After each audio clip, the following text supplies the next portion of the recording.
Hi everybody, Dr. Bartley here, excited to be here at Henry Houck. This is the third grade class from Mrs. Core's classroom, and they are the ones that named the chapter. So we're going to hear from them all about the title of their chapter. Chapter 3, Greater. G, going green. R, recycling more. E, equals. A, air that's clean. T, trees that grow. E, extraordinary earth. R, radiant water. Chapter 3, Greater. Mrs. Core teaches grade 3 at Henry Houck. Back in September, her students came up with the title of Chapter 3 when they were thinking about the Great London Community Project. These Henry Houck third graders believe that we can make a difference by taking the time to recycle by planting trees. They believe we can have a greater impact on our environment when we work together across the London School District to keep our watershed clean.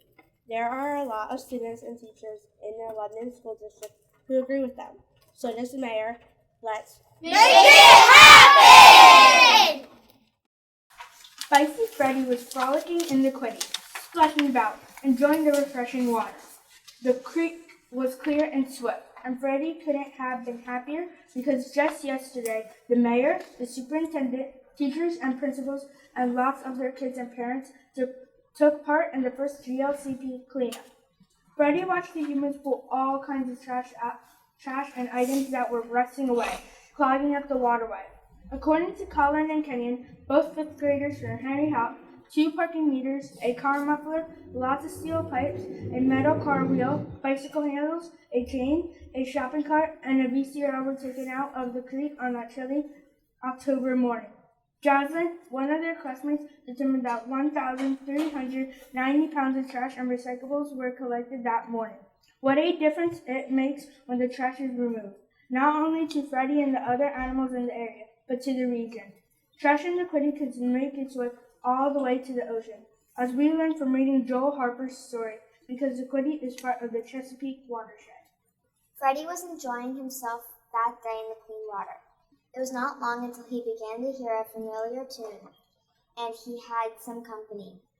The song Ever Green, Ever Blue was getting louder by the second, and then he spotted Beatrice coming in for a landing on a grassy area beside the creek, singing with bravado.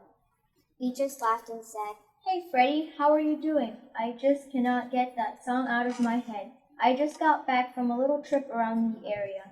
I stopped by the chapel of Lebanon Valley College and flew up to the top of the steeple. Not much to my surprise, I heard the beautiful elementary school chorus singing the song Ever Green, Ever Blue to a giant-sized audience. Beatrice explained. The singers were invited by Mrs. Arnold, who organized the community summit. She wanted to spread the word about the great things that were happening in Lebanon and plans to make our community happier, healthier, and better."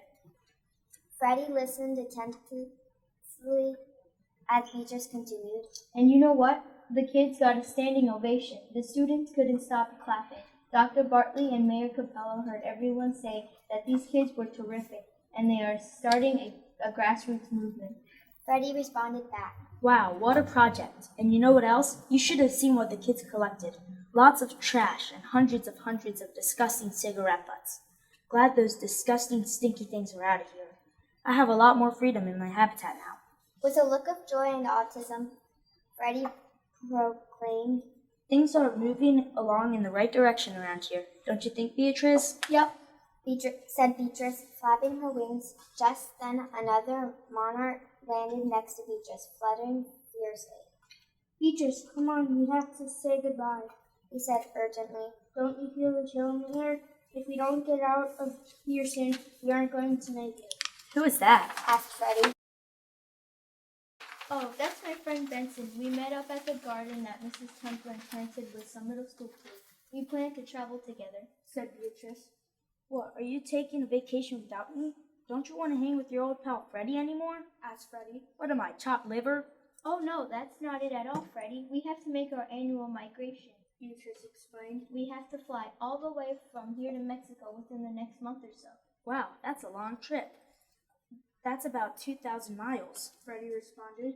The idea of her departure made Freddie feel sad and lonely, and his eyes began to tear up. He had really become fond of Beatrice. She was always cheerful, and she took an interest in the town of Lebanon and its history.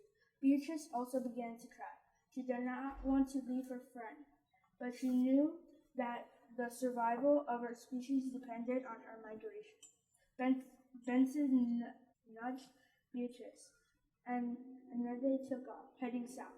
Freddie watched them fly away, and he hoped he would see them again when spring returns.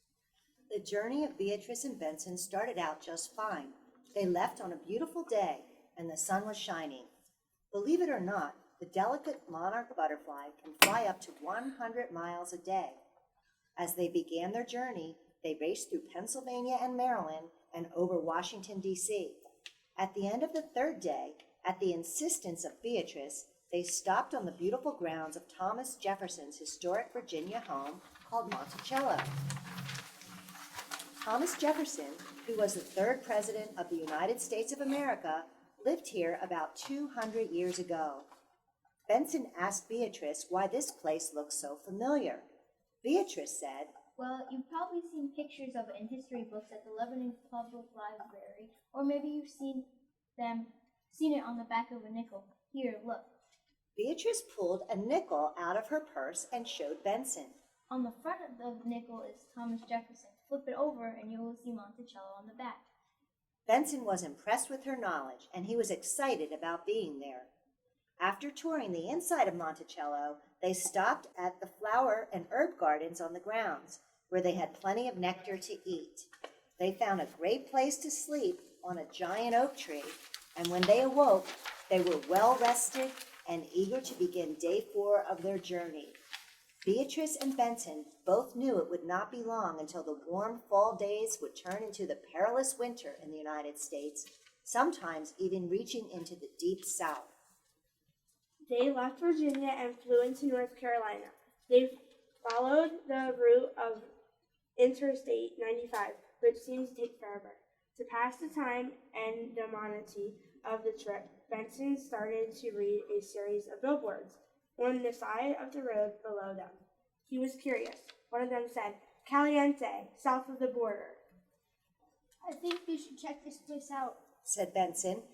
After witnessing Benson's excitement about all of their billboard advertisements and how hard they both laughed when they saw the next billboard, "You never saw such a place," Beatrice agreed.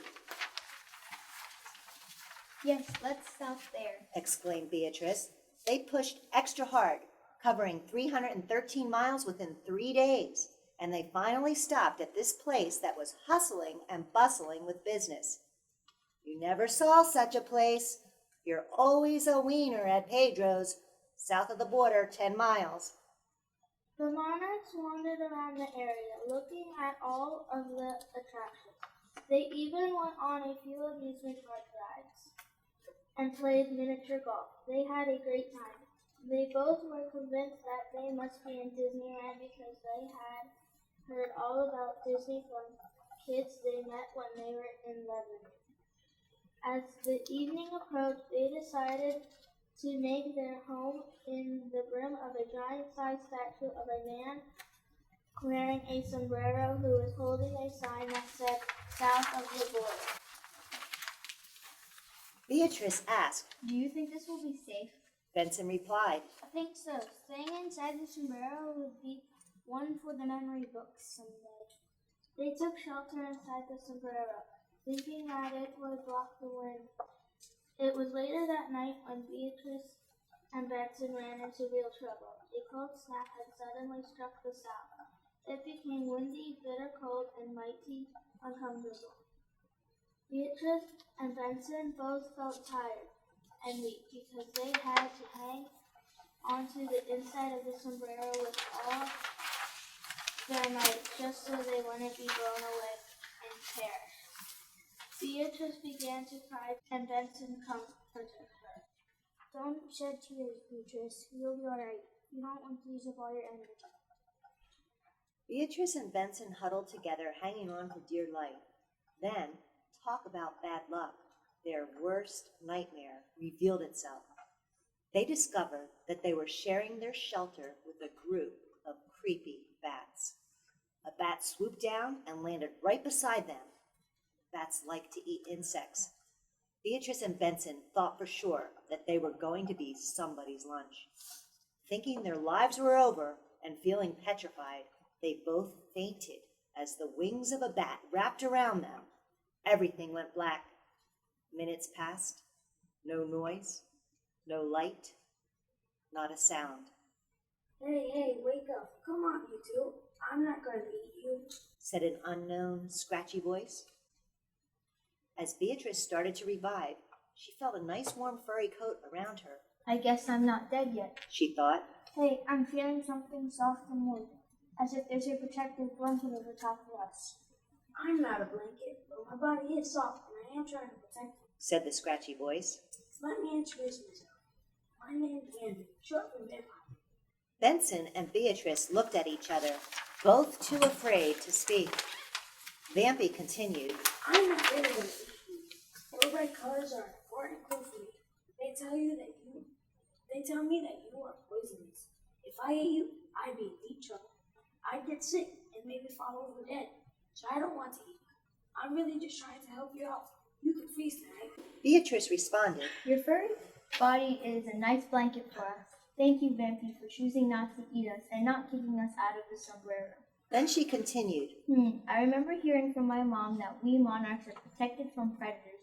That is because we are born on the milkweed plant, and only monarchs can eat the milkweed. It gets into our system and it is good for us, but it is poisonous to birds and bats and other predators. Benson chimed in. Yes, I know about that too. The milkweed plant is really important for the survival of our species.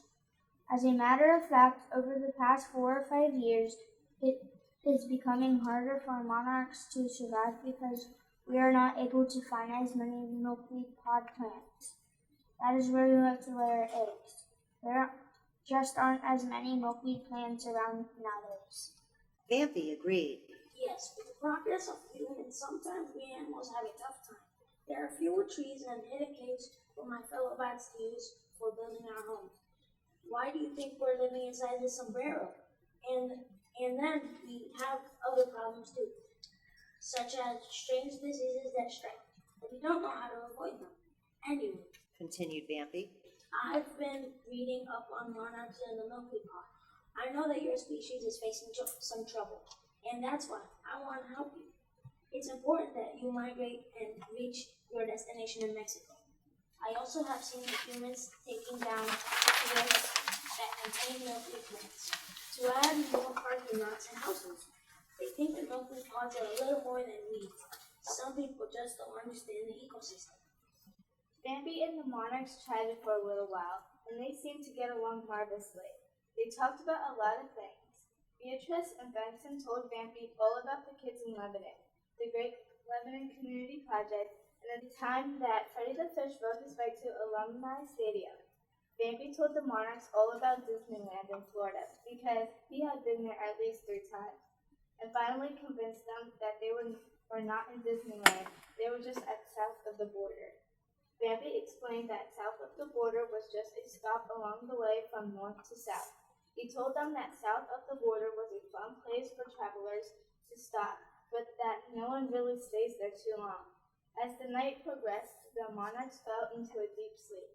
Vampy kept them warm. He protected them from harsh winds all through the night. In the morning, he got some honey from the breakfast bar and a map showing them the best flying route to Mexico. They would fly right to Florida and then head across the Caribbean Sea. They would stop in Mexico on the Yucatan Peninsula. Finally, they would make their way to Oyamel Forest, located high in the mountains in Mexico. There, they would join about 100 million other monarch butterflies for the winter. So Beatrice and Benson waved goodbye to the new friend Vampy, and they got back on course to continue their migration to Mexico. The rest of the trip was smooth sailing. They were going smoothly. Meanwhile, back at the Quinnipiac Creek in downtown Lebanon, Freddy was enjoying the clean water. A few of his other friends in the area was also enjoying the litter-free creek. Raylan the Beaver was busy building a dam under the bridge near the library. Realizing that he would need a strong home to endure the upcoming winter, he was an eager beaver. Freddy helped him out a little bit by pushing some twigs in his direction. Mr. and Mrs. Mateo and Mallory Mallard were also willing to help. The Mallards are a generous couple, very willing to help out just about anyone. They are strong birds, well conditioned to endure the harsh winter. They don't have to migrate south. They can stay here year-round. Freddy was pleased that the creek stayed clean for a whole week. Most of the people who walked by the Quiddy seemed to be respectful and careful of the environment. But the next week, things started to change. There was a group of kids that started making a mess of things. First, it was an empty bag of chips dropped over the bridge and into the creek. Then it was a Skittles candy wrapper and one of those giant plastic cups. Freddy couldn't take it. He flung his tail, splashed around, and in his loudest voice he yelled, Knock it off. You kids know better. You're acting like punks. A boy acting as if he was all that shouted back, Yo, get lost, Freddy. You're nothing but a stupid fish. Just shut up about things. We are gonna do what we wanna do. We rule this beat town. It's our domain, and it's never gonna change. Two of his friends, a girl and a boy, laughed at Freddy and chimed in. Yeah, shut up, Freddy, or we will turn you into fish sticks and serve you up in the cafeteria. Freddy was dejected and pretty darn sad. He went back and hid behind a rock. He stayed there all afternoon. The next day, the same kids walked across the bridge. This time, even though they did not see Freddy, they started calling him. Hey, Freddy. Come on out, where are you? We got something for you. They didn't give up. Finally, Freddy swam into view. The biggest kid said, There he is. Let's get him. They started to throw things at him. Bottle caps, a Turkey Hill iced tea container, and other junk. Freddy tore out of there as fast as he could and hid behind the rock. The Mallards saw what was going on and started quacking up a storm.